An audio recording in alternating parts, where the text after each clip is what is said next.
Assalamualaikum ta'ala warahmatullahi wabarakatuh. Alhamdulillahi rabbil alamin. Wassalatu wassalamu ala ashrafil anbiya'i wal mursalin. Sayyidina wa nabiyina maulana Muhammadin bil qasimil amin wa ala alihi wa sahbihi ajma'in. Subhanaka la ilma lana illa ma 'allamtana innaka antal alimul hakim. Qala al-mu'allif rahimahullahu ta'ala wa nafa'ana bihi wa bi'ulumihi fid darain amin. Ad-darsul awwal. Kajian yang pertama, dars yang pertama. Sebagaimana telah kita bahas kemarin bahwasanya dalam kitab ini insyaallah akan dibahas 8 kajian, 8 dars. Dars yang pertama, apa yang akan dibahas? Muqaddimatun 'ammatun haula ad-dima'il kharijati minal farji. Muqaddimah sebagai pembuka umum seputar darah-darah yang keluar dari kemaluan perempuan. Jadi kita akan bahas dulu apa saja darah-darah yang akan keluar dari kemaluan seorang perempuan. Oke, bismillah. Ad-damul khariju min farjil mar'ati imma ayyakuna haidan aw nifasan aw istihadatan wala rabi'a laha.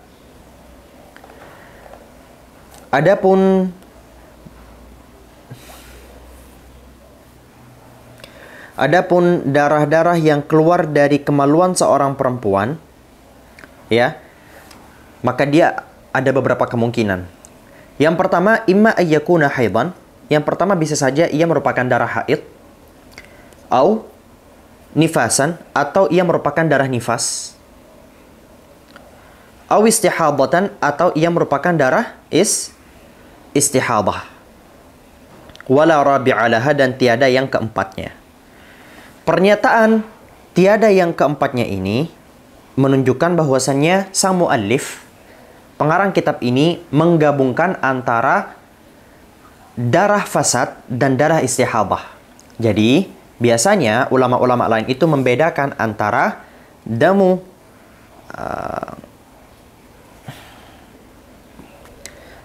istihadah, ya, dan dam al-fasad. Oke. Antara 1 dan 2 ini. Oke. Biasanya di kitab-kitab lain, para musannif seringkali membedakan antara darah istihadah dan darah fasad. Apa titik persamaannya sebelum kita membahas tentang titik perbedaannya? Titik persamaannya adalah darah istihadah dan darah fasad sama-sama merupakan darah yang tidak normal. Darah yang tidak berjalan sebagaimana yang seharusnya. Hanya saja, darah istihadah terjadi saat dia telah memasuki usia yang pantas untuk masuk haid. Sedangkan darah fasad itu sebelum memasuki usia haid. Berapa usia haid? 9 tahun. 9 tahun. Sehingga kalau ada perempuan yang keluar darahnya dari kemaluannya ketika dia berusia 7 tahun, 6 tahun, maka itu disebut sebagai darah fasad. Hanya saja di sini musannif, ya, ini menggabungkan antara darah istihadah dan darah fasad, sehingga beliau sampai-sampai berucap wala rabi'a laha, dan tiada yang keempat. Wa likullin min hadhihi ad-dima'i ta'rifun yatamayyazu bihi an ghairihi. Dan pada setiap darah-darah yang keluar dari kemaluan tadi itu memiliki definisinya masing-masing yang berbeda antara satu sama lain. Wa sawfa nubayyinuha insyaallah ta'ala, dan kita akan coba untuk menjelaskannya, untuk membedahnya insyaallah ta'ala. Yang pertama, awalan al-haidu. Yang pertama yang akan kita bahas adalah darah haid. Nah, ini dia. Kan musannif di sini menyebutkan darah ada 3. Pertama haid, yang kedua darah nifas, yang ketiga darah istihadah. Yang dibahas pertama di sini adalah darah haid. Ta'riful haidhi, definisi haid. Damul haidhi syar'an, langsung syara' di sini, langsung istilah. Haid secara bahasa artinya adalah sayalan. Sayalan apa arti sayalan? Mengalirkan, arus, ya. Banjir itu juga disebut sebagai sayalan. Sedangkan menurut istilah damul haidhi syar'an, secara syariat, secara definisi istilahnya apa? Damu jibillatin yakhruju min aqsa rahimil mar'ah. Merupakan darah jibillah. Jibillah ini artinya sesuai dengan kebiasaan normalnya. darah normal, bisa kita sebut darah normal, ya, yang keluar dari pangkal rahim seorang perempuan. Pangkal rahim artinya ia merupakan posisi hulu terjauh.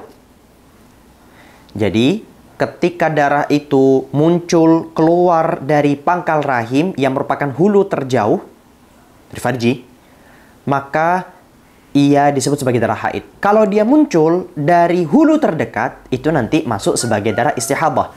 Hulu terjauh, haid. Hulu terdekat, istihadah. Paham itu ya? Itu kaidahnya. Ala sabilis sihah, dalam keadaan sehat. Kalau dalam keadaan penyakit, ya bisa saja istihadah, bisa saja fasad. Min ghairi sababin, tanpa ada penyebab. Ya, darah haid kan datang tanpa penyebab. Penyebabnya apa? Kenormalan seorang perempuan. Kalau ada penyebab, contohnya nifas. Apa penyebab nifas? Lahir, wewe. Fi awqatin ma'lumah, pada waktu-waktu yang telah diketahui. Waktu-waktu yang diketahui apa? Apa yang diketahui dari darah haid seorang perempuan? Ya, pertama, minimalnya berapa? 24 jam. Maksimalnya berapa? 15 hari. Terus, paling seringnya berapa? Seminggu. Kapan dia boleh keluar darah untuk disebut sebagai haid? 9 tahun ke atas.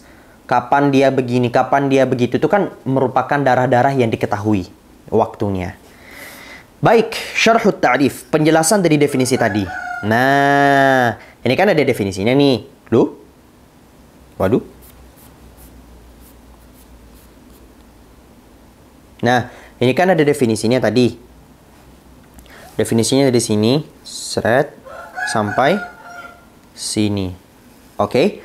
Nah, sekarang musannif ini ingin menjelaskan definisi tersebut itu tadi maksudnya opo gitu. Baik. Al-haidhu fi syar'i yatadammanu fi ta'rifihi arba'ata asya'a. Ini ayam.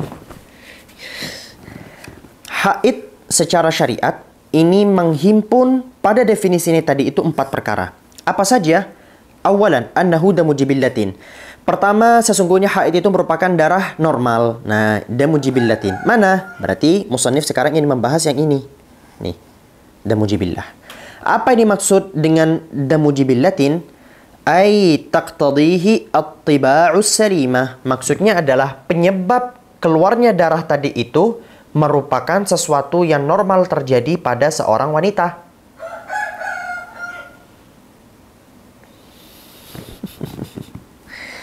Thaniyan, annahu yakhruju min aqsa rahimil mar'ah.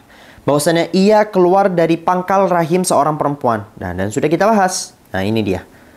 Nah, yang sekarang ingin dibahas yang ini. Apa yang dimaksud dengan pangkal rahim seorang perempuan? Wal aqsa, yang dimaksud dengan pangkal adalah huwal ab'ad, yang paling jauh. Karena nanti yang adna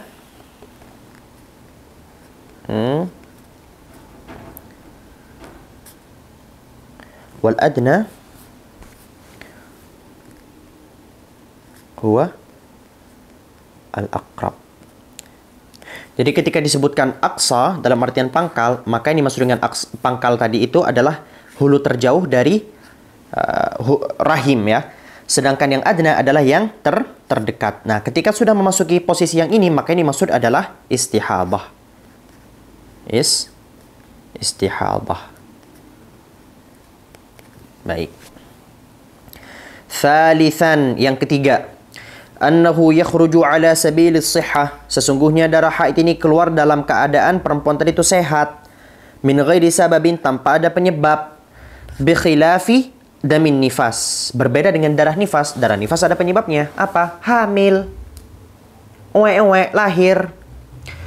Wal istihadah, dan istihadah. Ini tidak dalam keadaan sehat ya. Bukan darah normal nanti yang keluar.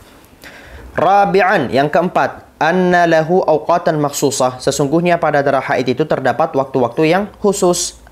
Falahu aqal, maka darah haid itu memiliki waktu yang paling minimal. Walahu akthar, dan waktu yang paling maksimal. Walahu ghalibun kama sayati insyaallah ta'ala, dan punya waktu yang paling umum terjadi, paling sering terjadi pada wanita sebagaimana akan kita bahas insyaallah ta'ala. Al-aslu fil haidi, asal pada haid. Maksud dari asal di sini adalah dalil. Jadi asal ini artinya ada banyak, dan dalam konteks ini al-aslu bima'na ad-dalil. Oke. Ad-dalil. Dalil haid. Oke. Al-aslu fil haidhi qauluhu ta'ala, asal dari haid itu adalah firman Allah Subhanahu wa taala, wa yas'alunaka 'anil mahid. Mereka bertanya kepadamu wahai Muhammad tentang haid. Qul huwa adhan. Katakanlah wahai Muhammad bahwasanya haid itu adalah sesuatu yang kotor. Fa'tazilun nisaa fil mahid. Maka jauhilah perempuan-perempuan pada saat mereka sedang haid. Oke. Bagi orang yang ngaji agamanya kurang jauh, biasanya mereka itu bermodalkan terjemahan langsung memutuskan bahwasanya agama Islam ini mengajarkan patriarki. Lalu dia berkata, "Qul huwa adhan." Katakanlah wahai Muhammad bahwasanya haid itu adalah sesuatu yang kotor. Idih, Islam patriarki banget. Masa dibilang kotor? Ya emang kotor. Kamu pakai akal normal. Darah haid itu, Anda sebagai, maaf, ini ilmu ya. Anda aja yang haid perempuan ya, Anda rela nggak nyemak-nyemak darah itu? Nggak rela kan? Ini menunjukkan bahwasanya Allah Subhanahu wa taala benar dalam firman yang ini. Kemudian yang kedua, fa'tazilun nisaa fil mahid. Maka tinggalkanlah, jauhilah perempuan pada saat mereka haid. Nah, jauhilah perempuan. Jadi nggak boleh deket-deket. Bukan. Maksudnya jauhilah perempuan artinya adalah jangan coba-coba untuk ke ranah yang lebih dekat itu antara pusar dan lutut. Jadi orang Arab jahiliyah atau bahkan orang Yahudi di masa lampau, mereka itu ketika berjumpa dengan perempuan yang haid, mereka akan melakukan banyak hal. Ada yang mengasingkan perempuan tadi itu. Mengasingkan apa? Gak mau makan di satu tempat, gak mau minum di satu tempat, dan gak mau tinggal di satu tempat. Sekali istrinya haid, sekali putrinya haid, diisolasi. Diisolasi. Gak boleh tinggal satu atap, gak boleh. Perempuan haid di masa lalu tuh begitu. Jijik, iuh, ya. Bahkan ada sebagian dari orang Arab jahiliyah yang itu mereka gak dikasih makan, gak dikasih minum. Kenapa? Karena perempuan haid dianggap membawa kesialan, dianggap membawa kutukan. Bayangin. Bahkan pakaian yang digunakan oleh perempuan yang haid atau even yang disentuh sama perempuan yang haid itu harus dibakar. Kenapa? Karena kesialan yang ada pada pakaian yang disentuh oleh perempuan haid itu akan nas'alullah as-salamah wal afiyah. Akan menjadi kutukan selamanya. Islam datang. Lalu apa yang terjadi? Islam kemudian memutuskan bahwasannya perempuan boleh diapain aja. Kecuali satu. Apa? Tidak boleh bersetubuh dan tidak boleh main-main antara pusar dan lutut perempuan saat dia sedang haid. Nah, makanya teman-teman baca Quran itu, kalau teman-teman cuman baca pakai model terjemahan kayak tadi tersesat. Nih, fa'tazilun nisa' fil mahid. Jauhilah perempuan pada saat mereka haid. Bayangin Anda itu model terjemahan tanpa merujuk ke ulama. Hari ini kita mendatangnya ada beberapa orang yang ketika kita ngobrol sama mereka itu anti dengan penjelasan para ulama, anti dengan hadis Rasulullah bahkan ada. Saya pengen langsung kembali ke Quran. Quran pakai apa? Pakai terjemahan. Terjemahan siapa? Kemenak. Kemenak ulama. Gak bisa, ha? Allahul musta'an. Wala taqrabuhunna hatta yathurn. Dan janganlah kalian mendekati mereka, maksudnya janganlah kalian setubuhi atau bahkan sebelum persetubuhan itu sampai mereka itu bersuci.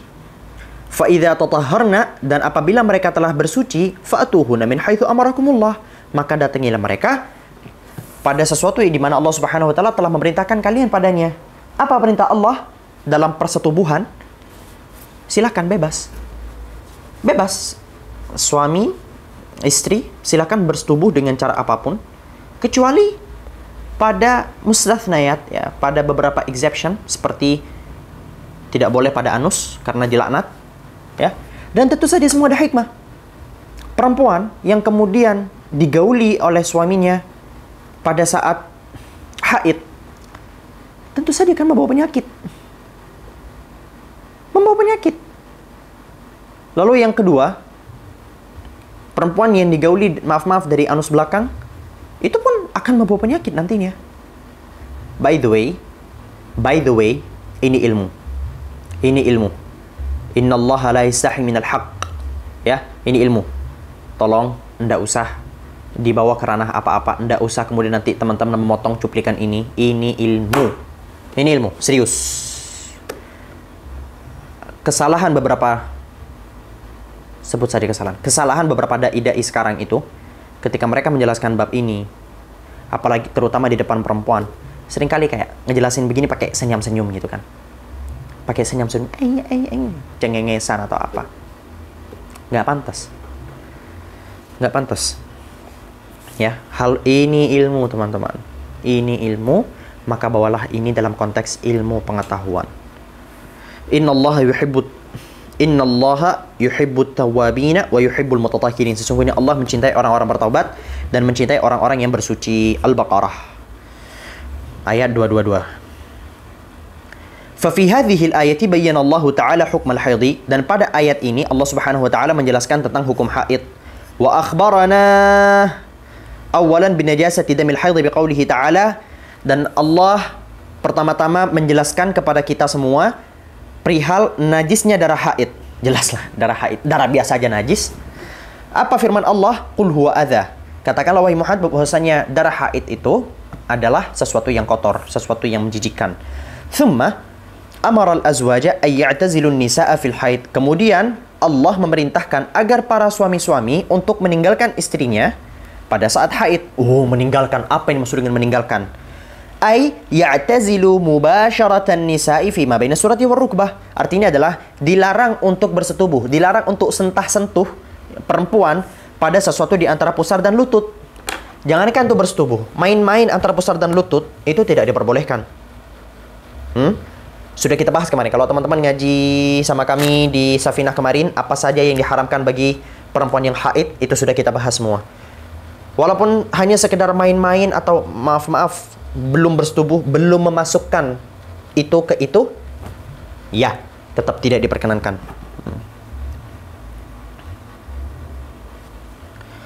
Walaysal muradu bi'tizalin nisa'i an nahjuraha fil mat'ami wal mashrabi wal maskan.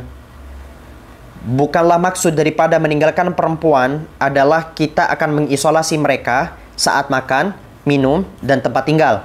Fa inna tilka 'adatul yahudi kama warada fil hadis. Karena itu merupakan adat orang-orang Yahudi, kebiasaan orang-orang Yahudi sebagaimana penjelasan di dalam hadis an Anas radhiyallahu anhu, dari Sayyidina Anas radhiyallahu anhu, anna al-yahuda kanu idza hadatil mar'atu fihim lam yu'akiluha wa lam yujami'uhunna fil buyut. Sesungguhnya orang-orang Yahudi apabila salah seorang perempuan di antara mereka itu sedang mengalami haid, menstruasi, maka mereka tidak akan makan dan bersetubuh dengan mereka pada satu atap. Fasa'ala ashabun Nabi sallallahu alaihi wasallam an-nabiy sallallahu alaihi wasallam. Kemudian beberapa sahabat mendatangi Rasulullah sallallahu alaihi wasallam. Fa anzalallahu ta'ala, kemudian turun firman Allah Ta'ala, wa yas'alunaka 'anil mahyid. Allah berfirman, mereka wahai Muhammad bertanya kepadamu tentang haid. Qul huwa adza. Katakanlah wahai Muhammad bahwasanya haid itu merupakan sesuatu yang kotor.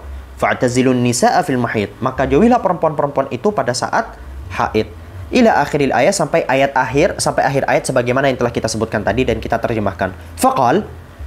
Faqala Rasulullah sallallahu alaihi wasallam, Rasulullah sallallahu alaihi wasallam kemudian bersabda, isna'u kulla syai'in illa nikah. Lakukan segala sesuatu kecuali nikah. Maksud nikah di sini apa? Wa qauluhu sallallahu alaihi wasallam illa nikah ay illa al-wata'. Maksud daripada illa nikah adalah jangan bersetubuh. Gini, oke? Ini penjelasannya. Sabda Rasulullah, isna'u kulla syai'in illa nikah. Lakukan segala sesuatu kecuali nikah. Apa arti nikah? Maksudnya akad. Bukan, yang maksud dengan nikah di sini adalah wata'. Ya. Al-wat'u. Apa arti al-wat'u? Al-wat'u artinya adalah bersetubuh. Ini kenapa saya harus banget ini untuk menjelaskan. Baik.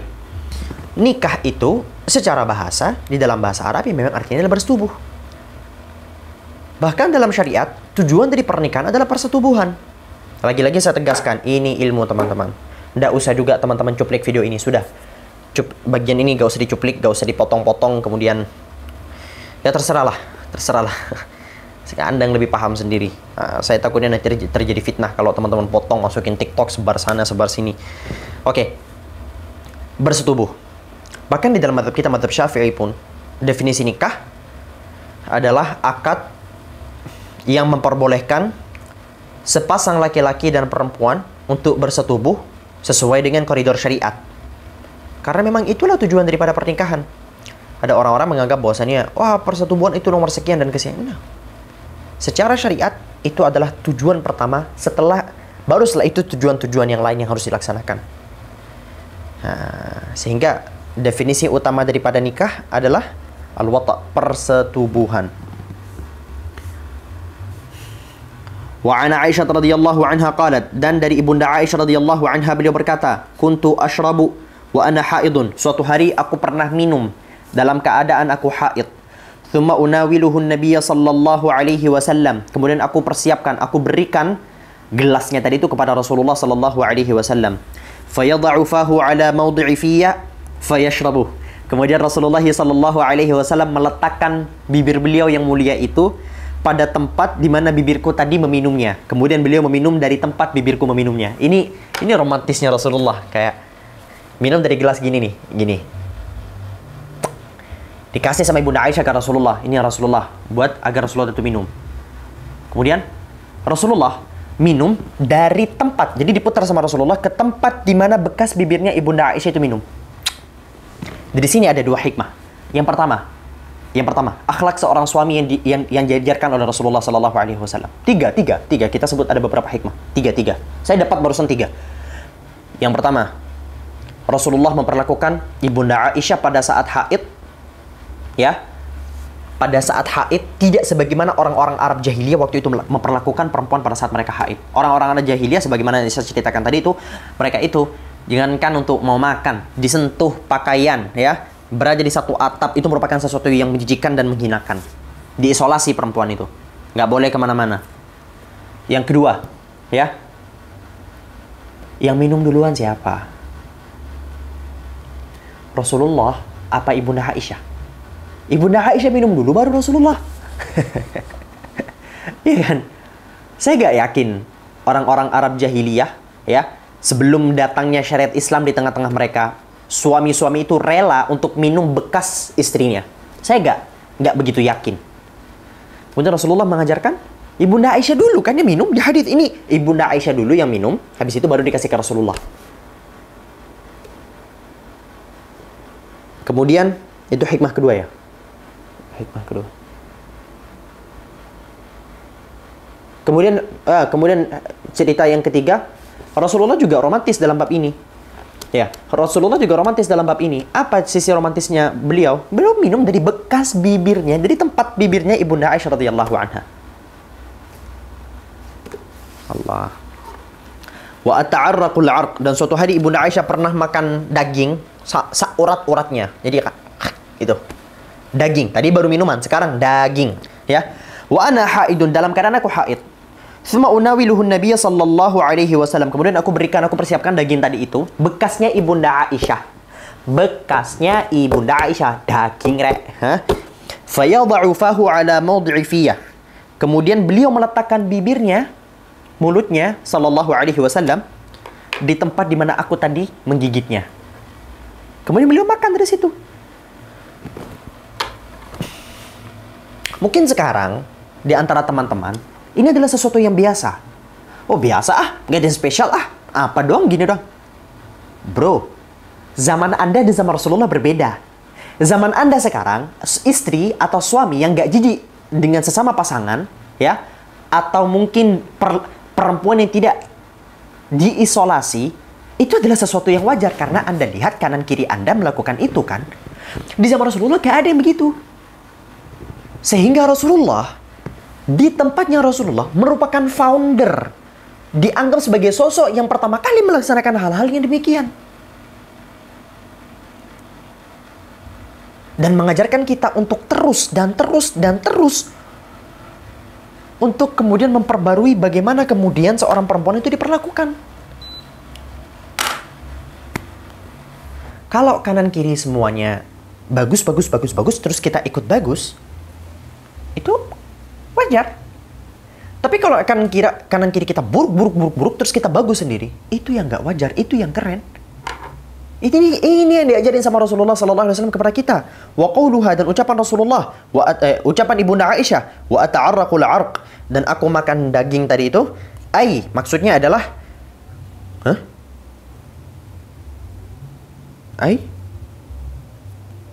jalla jalaluh.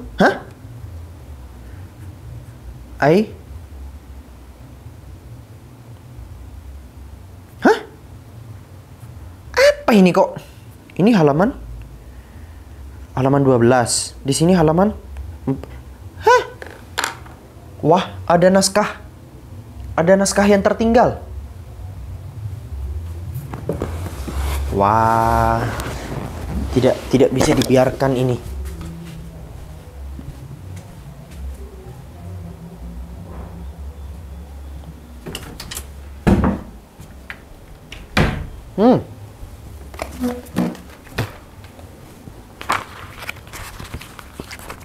Waduh. Sampai mana kita tadi? Kok beda? Kok jelek ini PDF-nya? Ada yang ke-skip?